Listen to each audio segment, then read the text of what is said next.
Tidak tahu kamu sosialisasi ke tidak? Atau biro hukum serahkan kepada kalian atau tidak? Kepada dinas? Harus dong. Tanpa harus diserahkan, kalau sudah diekspos di mana-mana, kamu dinas harus bisa sosialisasi. Pemerintah harus proaktif. Jangan menunggu dengan rutinitas dan aturan yang terlalu banyak. Nah, ada itu, kau tidak akan maju kali di Papua kalau cara-cara kayak gitu. Jadi disebutkan di dalam perda ini, karena ini kondisi-kondisi khusus yang terjadi di Papua.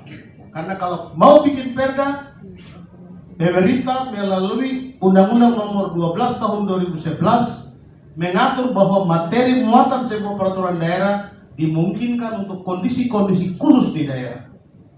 Jangan takut. Nah, bagaimana tadi kita masuk kepada renewable energy? Bagaimana tadi fosil energi seperti PLTU itu mulai dipensiunkan. Gitu. Nah, kalau kita lihat data ini, energi primer yang tadinya didominasi 80% oleh bahan bakar fosil itu akan turun secara bertahap sampai 55% pada 2050. Tapi sebaliknya renewable energy seperti solar, angin geothermal dan seterusnya akan meningkat sampai 65% 2050. Nah, ini saya kira saudara di Papua mesti lihat, karena Papua itu kaya dengan renewable energy. Seperti misalnya Membramo itu bisa potensi sampai 20 gigawatt hydropower. Nah, ini potensi yang perlu kita lihat ke depan. Yang kegiatan dilakukan oleh Dinas SDM Provinsi Papua. Menjadi pengusaha minyak itu, saya kira banyak anak Papua sudah menjadi pengusaha minyak. Tapi masih terlalu banyak juga anak Papua yang ingin berusaha dalam sektor minyak. Saya harap pemerintah pusat melalui Kementerian Kelautan dan Perikanan maupun BPH Migas dan Pertamina, ini kadang-kadang mereka memiliki standar perizinan yang terlalu berat ya, dari sisi permodalan. Kalau dahulu sebenarnya lebih simpel, akhir-akhir ini sudah cukup berat. Untuk itu demi pemberdayaan dan keberpihakan bagi orang asli Papua, kami berharap Pertamina dan Kementerian KKP khusus untuk nelayan ya, itu bisa memberikan perizinan yang jauh lebih mudah, lebih murah.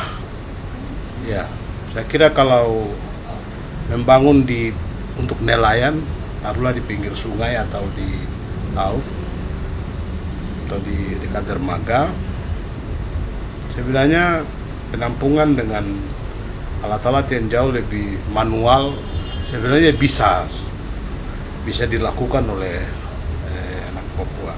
Kalau sampai dengan membuat SPBN dengan peralatan yang serba digital dengan harga mesin yang terlalu mahal, ini hanya dapat dilakukan oleh mereka yang mampu. Sementara ekonomi kecil, pengusaha-pengusaha kecil yang mau kita berdayakan, agak sulit untuk menjangkau hal-hal demikian. Sekarang kita di Papua ini kan komitmen utamanya melalui Undang-Undang OTS itu adalah pemberdayaan, keberpihakan dan perlindungan bagi orang asli Papua, termasuk pengusaha-pengusaha ini. Untuk itu memang kemudahan perizinan dan persyaratan ini yang perlu diberikan kelonggaran bagi mereka, tetap diawasi oleh Pertamina dan juga Dinas SDM.